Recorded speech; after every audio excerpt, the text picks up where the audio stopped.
when did you become aware of the Muslim grooming gangs? And when you became aware, were you following someone who was broadcasting it, or were you just finding out from first-hand experience? So when I was 12, 11, 12, I had a cousin, it's actually my mum's cousin, who was found naked running through the streets, 13 years old. When she woke up, she was in a flat in Bury Park in Luton with lots of bearded Muslim men who were raping her. Now, she was actually taken by the prostitutes. The prostitutes found her, they rang her dad. Her dad went and got her. The family rang the police. I remember all of these conversations happening. The family rang the police. The police did nothing. And now everyone understands this. They did nothing. Do you know what the police said? She's a drug addict. Yeah, she was. Because she'd been groomed. And she'd been put on drugs. And she was addicted to drugs. And in the end, her family would lock her in the house and lock her in there. She'd climb out the window to go back to them. Yeah, to get raped. To get drugs. And she was a child. So, and do you know how many beautiful girls I know who grew up in my town that are gone? They're gone. And I'll give one example of that. Stacey Dooley is from Luton. She just won Dancing on Ice, is it? I grew up with Stacey. Stacey come back to Luton to do a documentary. Many of you would have seen it. When she sat down with me, she said, "What's happening?" She left Luton. She's been very successful. Well done to her. But when she come back, I said, "Well, Stacey," she said, "What's happened?" I said, "You know your ex-boyfriend?" She's come out recently, actually, talking about her upbringing, how she escaped the ghetto. I said, "Stacey, you know your ex-boyfriend?" She said, "Yeah." I said, "Well, he's now a radical Muslim. He converted in prison. You know your best friend when you was here?" And Stacey done all the drama and all that sort of stuff as a youngster. And so did her best friend. Beautiful girl. Absolutely beautiful girl. In fact, I saw her best friend's mum one New Year's Eve, and she was just crying her eyes out. And I said, "We're supposed to just tolerate this." I said, "You need to go and speak to your best friend's mum and ask where their daughter is, when the last time they saw their daughter. And then tell that story, because that's the real story. The real story of girls within our community being taken from their families, groomed, prostituted, beaten, raped. And meanwhile, and do you know what? And I spoke about this for years, and do you know what's just happened in the last 4 months, which hasn't hit any publicity yet? 26 Muslim men have been arrested for historic grooming offences in Luton at Wardown Park. An issue, and this is the thing that, so I spoke about this, and I didn't just speak about it, so you understand, so people can understand the depths of, do you know, I'll give one example. When you saw trouble on the streets at English Defence League rallies, there was trouble at those protests. I went and spent a night with a family in Blackburn, and I heard the horrific stories of what was happening to their 11 and 12-year-old daughter. And their brother was there, and he was probably 17, 18. And I sat and heard about all these horrific stories of the rapes of their daughter. And how the police, again, had done nothing. When we had the demonstration the next day, and there was a lot of trouble, and I've always gone down to try and calm our supporters down. Who's at the front of that demonstration going absolutely insane? That young girl's brother. Who am I to even, when you've got those failures, and you know the most disgusting thing, I remember sitting in prison. When the Rotherham scandal broke, I was sat in prison, HMP Winchester. And I sat there and watched. And I see a girl, and I know that girl. And she went to Rotherham to protest outside Sean Wright, who was in charge of the police there because he was refusing to resign. So the English Defence League were then protesting. And I looked and I saw a girl, and she's from Birmingham, and I know her. And I know what's happened to her growing up. I know her history. She's a complete victim of gangs of men who have abused and raped her and tortured her. And then I watched as the snotty-nosed journalist looked down his nose upon her and labelled her as a far-right protester and an extremist. She's not an extremist, she's a victim. So I know I get so... When you've met the families I've met and heard the stories I've heard, another one, a young girl from Blackpool, and her father, and do you know what, it's actually got quite a nice ending, this one. Her father, I went to meet with him, his daughter's gone, they've took his daughter, took her from, and once the girl gets 16, 17, once they get to 16, 17, the police aren't interested, they're not helping, they're still victims, they've been groomed. They take, when your family kick up too much of a fuss, this is just simple process that they do in every town. They move her. So she'll be taken from Blackpool, she was taken to Oldham. She's then in Oldham. The Muslim man that used to rape that girl would ring the girl's dad and leave the phone on the side. And he'd be crying, telling me, whilst he's having to listen, and not just the Muslim, the young Muslim who's raping her, he's raping her with his own dad. This is the crimes that are happening. So he has to listen. And he was and I've spent years then. I kept in contact with him, and in fact, I got a phone call from him probably 2 years ago, 18 months ago, crying. I'm probably gonna well up even talking about it. It's okay. Carry on.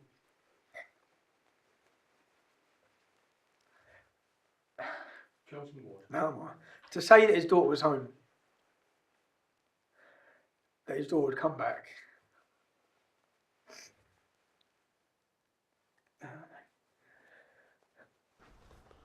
Tommy, no wonder you're upset with the stories you're describing. But it's important here that we show the truth.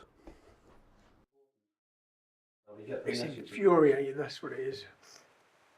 It's infuriating to see the way, do you know when you saw Jack Straw talk about it? He's talking about them like they're statistics. They're daughters, man. They're sisters. And they're our daughters and our sisters. And you act, and you betray us, or the people talking about it. And then, do you know Rotherham? Do you know after the Rotherham scandal broke? Do you know grants were given, I think £128,000 to fight Islamophobia in Rotherham? Do you know there's still 40 victims waiting on a waiting list for counselling in that town? There's still 40 young girls who are waiting. Do you know a girl died 4 weeks ago from a drug overdose? Yeah, she's 30. She died of a drug overdose. That's the knock-on from the grooming. Do you know the people in authority in that town who let it happen? All the people in those councils that let it happen, the police forces that let it happen, and the government have accepted that they let it happen. And still the money and the support has not been given to help those victims. Instead, the money's being ploughed and thrown into the Islamic community to protect them from mean words on Twitter. When you put it all out there, it's absolutely how this country's even, how every man in this country is letting this happen or let it happen. And it's still happening. And that's, so the grooming, when you understand the level of abuse, of torture, and this isn't just rape, this isn't about men satisfying their sexual needs. This is about raping girls with broken bottles, sticking claw hammers up children. This is about torture, setting fire to their genitals. That's what this is about. Nailing their tongues to tables. It's not sexual gratification. That's the destruction of our daughters. Religiously motivated destruction of our daughters. And that's... It's not... and we're supposed to just... Rotherham, so you can understand the size of the problem. Rotherham has a Muslim population of 10,000 people. Out of that 10,000 people, 2,800 fit the age criteria of men that could be involved in grooming, i.e. 15 up to 60. 2,800. Do you know how many of those men are under current investigation by the police in Rotherham? 550. 20% of the Muslim men in that town are under investigation. You're not talking about one or two. And what you're talking about for the first time, in this country anyway, for the first time is these rapes are brothers, cousins, brother-in-laws, fathers and sons, work colleagues. It's that accepted within that community. Why? And when you try and draw these, to prevent anything, you have to understand it. You have to be able to talk about it to prevent it. You have to understand it. And to understand it, we have to understand why. I have a population of, and this is where it gets dark. Rotherham, 3%, 4% of Rotherham is Muslim. 1,400 victims. Telford, one of the other famous grooming towns, 1,000 victims, 2 dead, set on fire, murdered. 1% of Telford is Muslim. What do you think it's like in the towns and cities where 30% are Muslim, like Luton or Bradford? Do you understand why the in-depth report that was given on Rotherham? Families and mothers have been trying to get one in Keighley and Bradford for the last 10 years, but they're getting refused. Do you know why they're getting refused? Because if you understood the true scale of this problem, the real number of victims, how many rapes there are, that's what they're hiding. I generally believe that Telford and Rotherham have been used as scapegoat towns and cities to hide the reality. Yeah, 1,400 is bad. 40,000 is a lot worse. You start getting the numbers in those towns and cities. You start hearing the stories from those cities.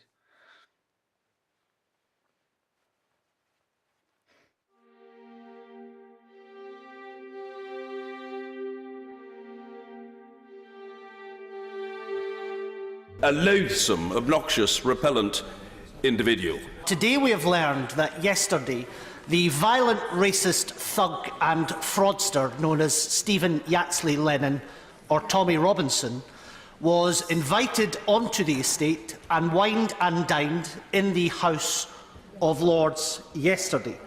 Mr. Speaker, I understand that sometimes we have to engage in views that one might not agree with, but surely the fact that a man who is as guilty as he is on stirring up racial hatred, organising violent, thuggish crimes around the country, setting up the EDL and everything that comes with it, crosses a line. And such a person shouldn't be invited to walk amongst us on the parliamentary estate. I share his assessment of the individual concerned. A loathsome, obnoxious, repellent individual. And I make no bones about my view being the same as his on that front. The double standards here are simply amazing. Known terrorist organisations are welcomed into Parliament, and the Speaker, he says nothing.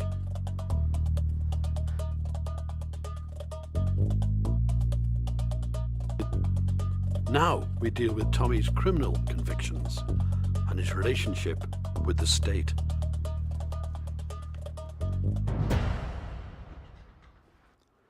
Tommy, you have been branded a thug, a fraudster and a criminal. So taking it from the very beginning, tell us the truth.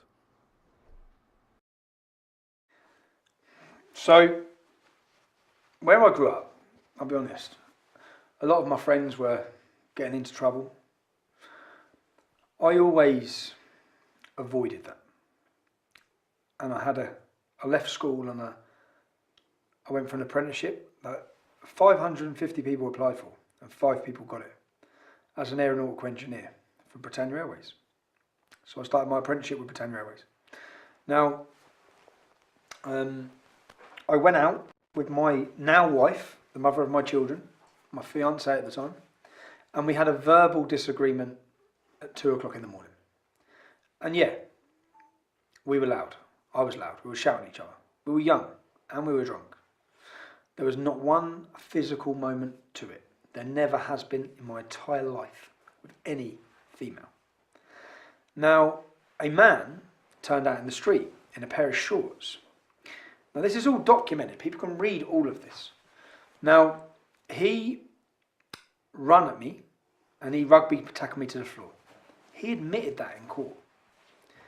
He said he thought I was going to be abusive to my partner.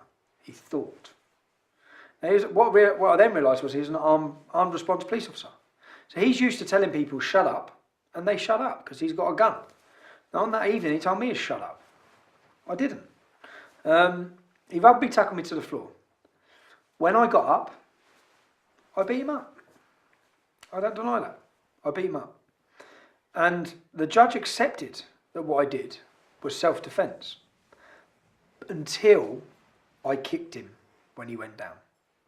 Now, again, growing up in Luton, and you think of things differently. It's only now, I'm 36 years old now, I'm a father of 3, and you can assess situations very different. How old were you at the time?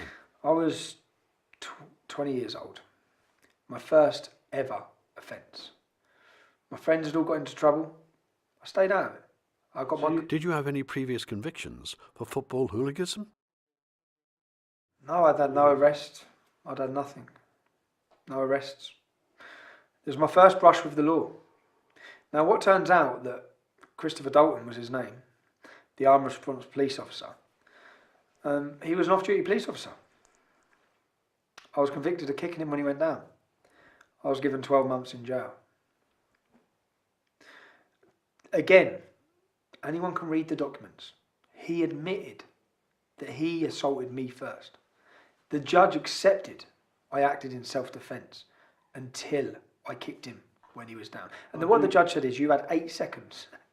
8 seconds to calm down during that point. Come on, man. And again, I'd had a few beers. Yeah, I was angry. I was angry because he'd ruined my jeans when he threw me to the floor. And the way I viewed it was, we had a fight.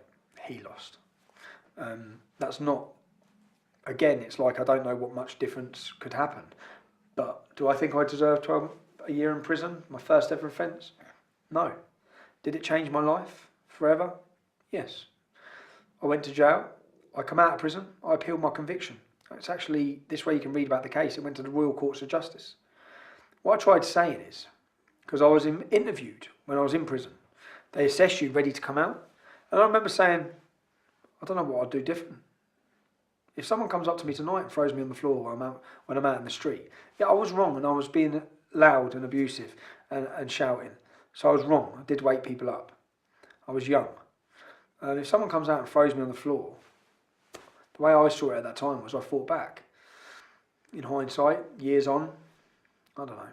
But that I come out of prison and what I felt that I was put into a system that people are meant to be taken out of. So I come out of jail because of September the 11th. They changed all the laws in the airports. Yeah, so I'll bring it back to Islam. I'll always get it back to Islam. But because of September the 11th, they changed the laws in the airports where if you had a criminal record, you couldn't get an airport pass, an airside pass. For the job I done, I needed an airside pass. My career was gone. So I come out of prison without a career, young, angry. And with nothing. So I appealed it and I asked in court, I said, like, if you revoke this, I can go back to work. If you don't, I don't know what I'm going to do. And it was at that point there where I talk about in my book where I say, look, I had a couple of mad years. I started becoming the worries that I had before when my friends were, whether they'd be getting into trouble, I didn't care anymore at that time. And I was angry. And I was angry. And do you know what? In fact, I'm still angry. I still get upset about that case because I don't think I should have been sent to prison. I don't think I should have lost my career. If he hadn't physically assaulted me, none of that would have happened. Yeah, I shouldn't have kicked him in the head. I shouldn't have. But I was young. And I was young. But you agree you shouldn't have kicked him? No, I shouldn't have kicked him in the head. I shouldn't have kicked him in the head. But do you know what else I agree? What else? I used to view things. I got interviewed by a journalist, and the way to deal with things and how things are dealt with. The way I thought, the way growing up, how they're dealt with in Luton.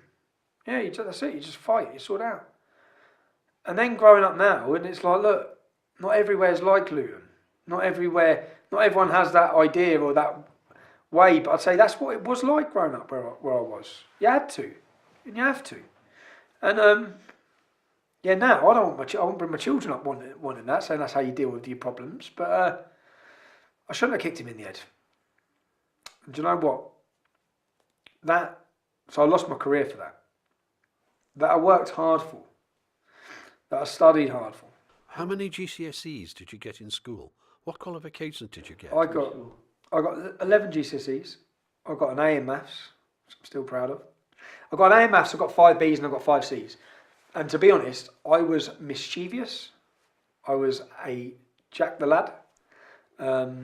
If I would have tried, I'd have breezed everyone because I was intelligent at school. I think I can remember my mum. My mum was a single parent when I was young.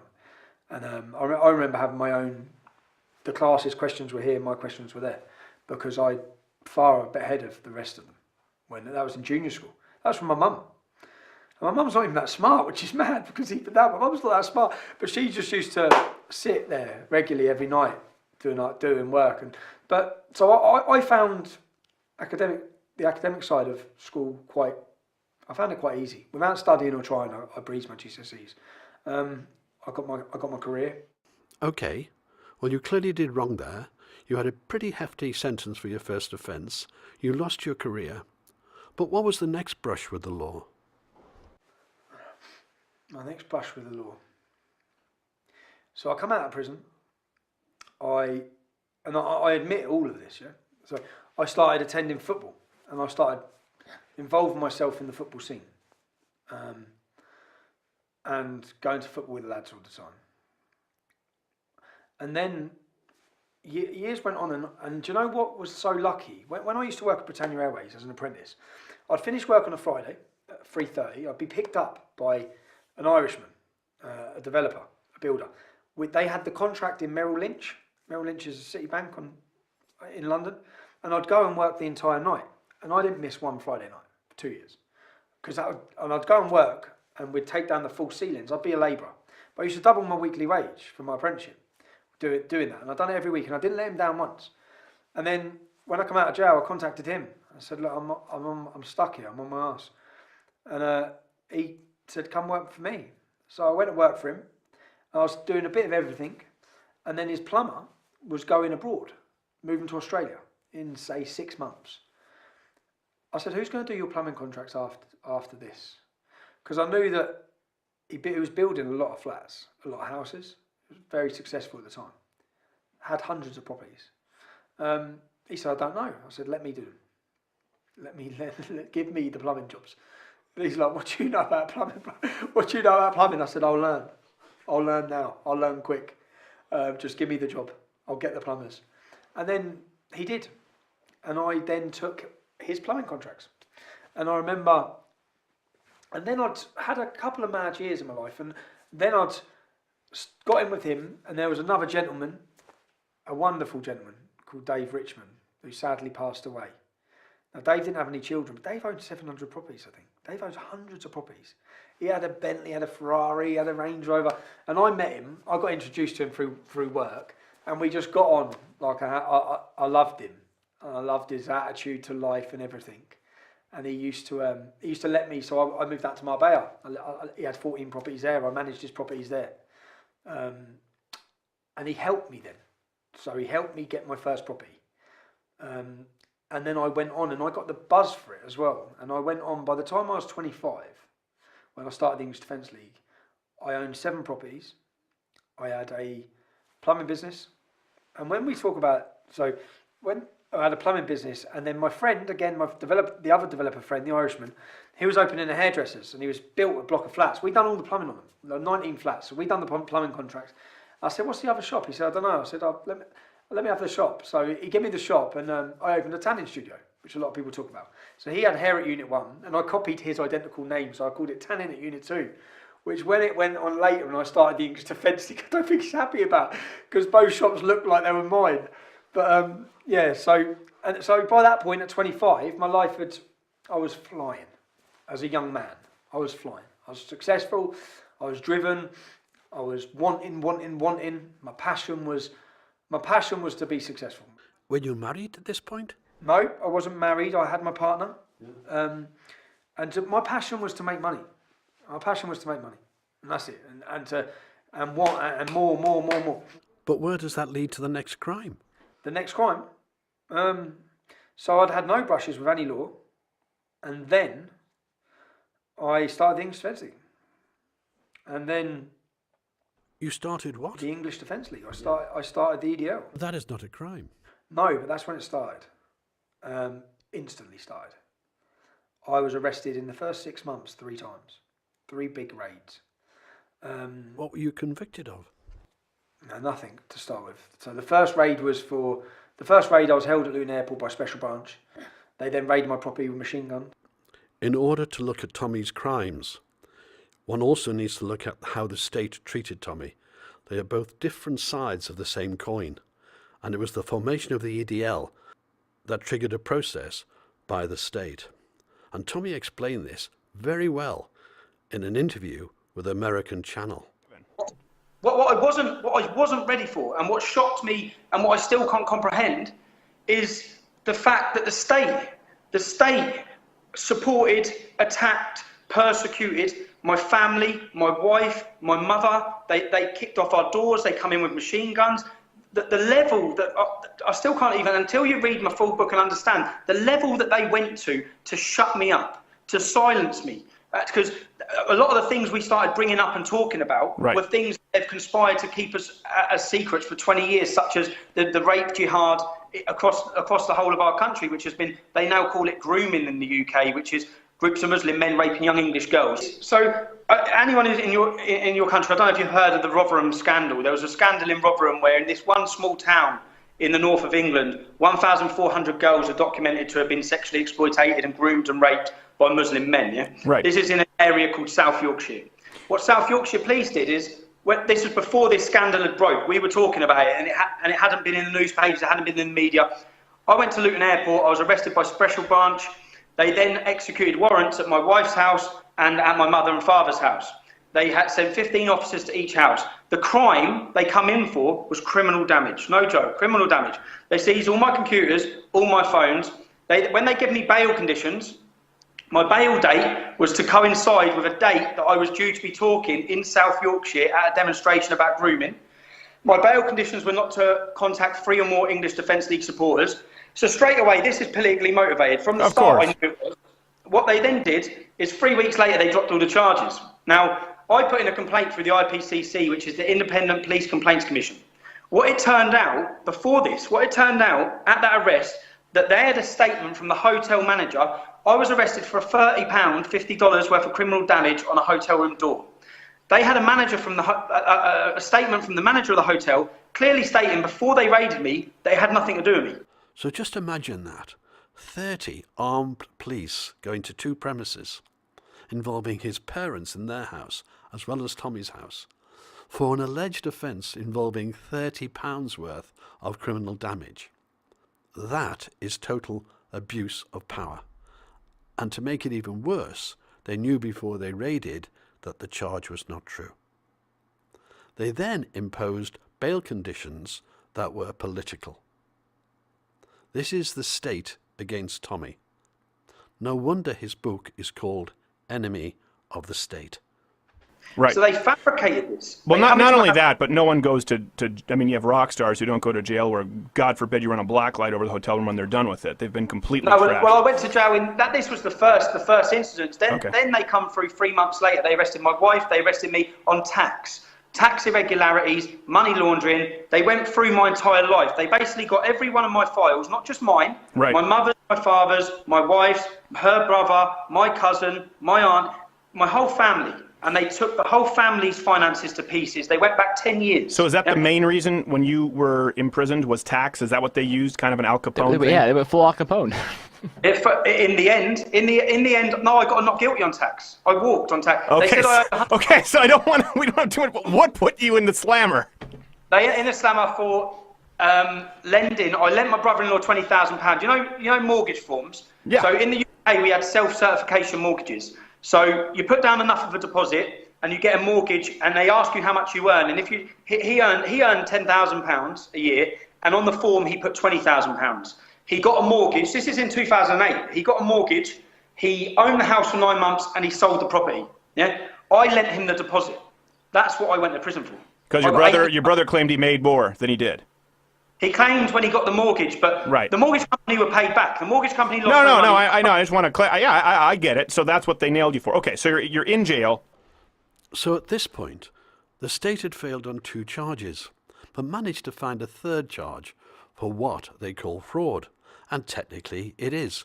Of course, nobody lost a cent. And to do that, they went through the family's records going back 10 years, looking for anything they could pin on Tommy Robinson. But now, in jail for that fraud charge, what was to happen to him? Okay, is it true that they tried to put you in with Islamic inmates who tried to have a go at you? Not to laugh, but There were 6 Muslims who got 30 years. They were caught with guns, IEDs, suicide notes. They were on their way to kill us. They were on their way to target me, to kill us. And they were intercepted, and there was a big court case. They got 30 years. I then go to prison for this minor paper offence, which in the UK you should go to an open prison. They took me to maximum security Wood Hill Prison, HMP Wood Hill, which it holds some of the country's most feared terrorists. right. On my first day in there, when I was on the induction day, my door opened, and it was an ex-Royal Marine who is a prison officer, and he said, when they come to get you from this cell, do not leave this cell, your life depends on it. And I said, what? And he said, I'm telling you, do not leave this cell, your life depends on it. 20 minutes later, he's come back with 2 other prison officers, and he said, come on, you're going to B-Wing. And I'm not going anywhere. Yeah? Right. He said, then he says, if you don't, I'm going to arrest you. Same guy. Fine, arrest me. Yeah? So he arrested me. Now, he come back later and said, do you know where they were taking you? I said, where? He said, they were putting you with the 6 Muslims that are in here for planning Oh to my kill God. you. So that the guy's your next- guardian angel, so to speak. Yeah, he was. He saved my life. The very next day, I had a meeting with my solicitor in the prison. I went to the meeting with my solicitor, and then afterwards, I'm getting walked back by prison officers, and there's a waiting room. They open the door to the waiting room. I see the beard straight away, so I know what's happening. I don't know in America. Well, but they could be hipsters. no, in the UK prisons, they are like ISIS training camps. Yeah, Well, Islam has taken over the UK prisons, and they are radicalising an army of the most hardened and toughened men in the UK. That's what's happening. Continue. Yeah. And from that, so the door's open. I've seen the big beards, and I know what's going to happen. I don't even sit down. The door, and the prison officers locked me in the room. They locked the door, and I was beaten. But luckily, the 3 Muslims that were in the room, they didn't have any prior knowledge by the look of it that I was going to be there. If they did, they'd have had knives, they'd have had blades, and I'd have been properly. Instead, I lost my teeth, but that's not too bad because I've got these lovely teeth now. So they look better than most teeth in the UK. Well, I lost all these. So Well, they look good now. I lost my teeth, I had my head glued up, and I was beaten to within an inch of my life. It is worth noting at this point that the state also endangered Tommy in prison. In later imprisonments, it became a pattern by the state, even for the most minor of charges. Simply, and that has not happened once in prison. The next time I went to the next prison, they put me on with a Somalian and 4 Muslims who had just cut someone's nose and ears off and murdered his friend. That's what I read about. They were doing 30 years. I was doing 8 days. They walked me into them. Right. So, but the lengths and the reasoning for these things is that people need to really understand how big the problem is in the UK, Right. and that the government and the police have conspired to help Islamify our country, to silence the critics. Why? And many What of is them their got- reasoning, though? Here's my question. So prison, and I want to get to why you're still doing what you're doing. A lot of people would give up. So, I mean, you have a brass pair. Ultimate respect to you. But why is the UK government? Why are they so vested in this? In like just a couple phrases, why do you think they're so hardcore on this? I think Saudi petrol dollar. I think most of them are bought. I think that many of them have got dirty hands. Many of them had dirty deals. Many of them, like the police who were targeting me in the early days from South Yorkshire, they have since been exposed as covering up the sexual rapes of 1,400 children. Right. Their commissioner had to resign straight away. So all these things were skeletons in their cupboards that they want to hide. Yeah. Right. We're coming, banging them on the streets in everyone's faces, talking about them. I was enemy number 1 for the state.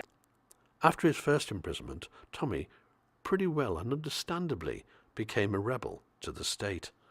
So we asked him to explain some of the other convictions. The first one, demonstration-wise, I'll say I got done for an assault, where, again, you can put the videos of this in because it was such a surreal moment. This young Oxford kid who's doing a documentary on me, Tom, his name was, And the first day I've done, I'm a wind-up, yes? The first day I've come to done documentary with him, I filled a bottle of vodka with water, right? And then I've arranged to meet him at the CAF, where our coach is going to the English Defence League demonstration. And I've come out of the shop, and I've turned up, said, you must be Tom, you must be Tom. And I've opened the bottle of vodka, and it's water, and I've necked it. And I threw the bottle. I said, now I'm ready for the demo. Yeah, but that's just all. And I only told him 2 years later that, remember that bottle of vodka? It was water. And I've gone to, and what I said to him is, today's the day we break the back of this movement, because the media had told everyone this is a far right movement. We had told them from day one it's not. But within the movement, there were many with a different paths, different ideologies, different thoughts. And there was a group within it called the Northwest Infidels. They splintered into the Northeast. Northwest Infidels. And I'd watched and I've been reading them and looking what they're saying in their comments. And their comments were far from what I support in any way. And we needed a break. So I said, today's the day. I'm going to call it on. And this is the only way, again, it comes. What do you mean by call it on? I'm going to come up, I'm going to turn up at the demonstration and stick it on every single one of them. And we'd ask the police not to let them. So you're fighting the far right? We're going to fight them, yeah. So you're the far right? They're the far right, the real far right, yeah. So I went to the demonstration. You can actually get the speeches from this. But do you think it's sensible to actually fight people because of their political differences? No, the problem I said is, again, when you got where I was brought up, we'd asked the police, they don't let them in. We don't want them here. Yeah? We despise them.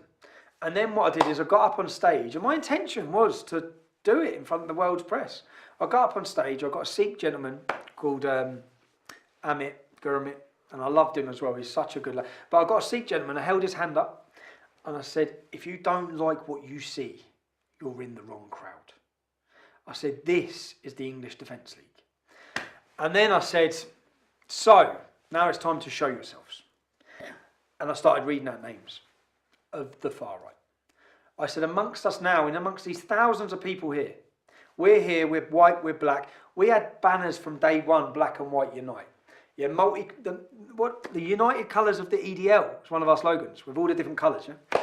And so, but the media never tell you this. The media kept telling you that far right, racist, extremist.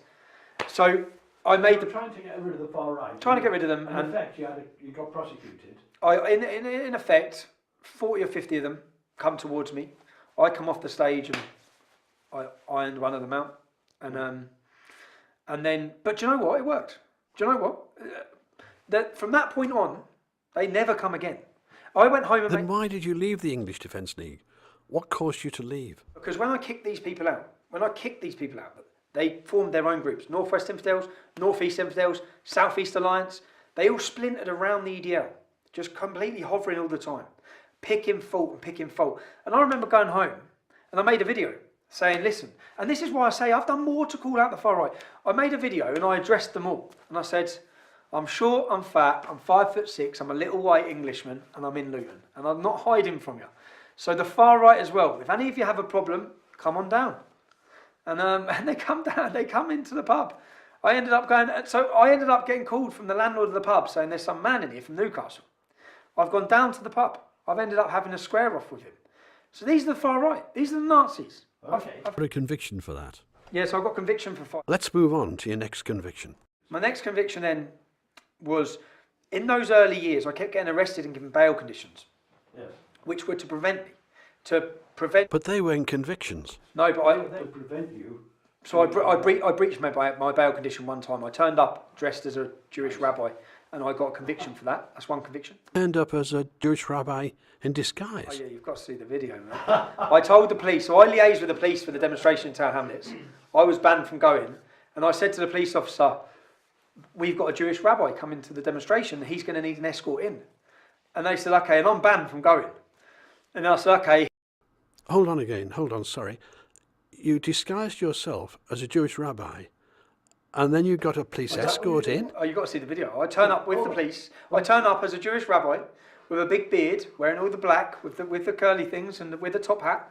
And I walked in, and the police move everyone out of the way, and I walk straight through to the crowd of the English Defence League. I get up on stage and say, and then I'm introduced as Benjamin Kidamon. And I remember looking at the police officer who I've liaised with for the last 2 weeks. And I said, I've been waiting ages to take this off. And I took it off and his face is just like, oh. And I've got 8 days in prison for that. Rabbi Benjamin Kinnamon. He's my way welcome, thank you.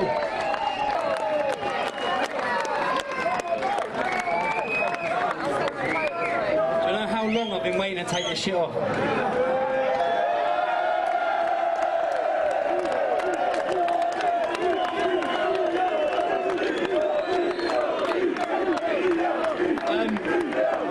We've all seen the lengths that the British police, political policing, will go to suppress this voice. I am currently banned from attending any demonstration. I am currently banned from sending any fax, any email or any text message that promotes any demonstration.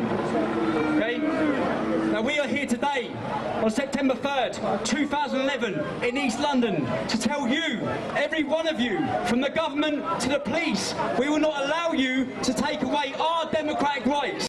So Tommy Robinson intentionally sacrificed his liberty to make his political point.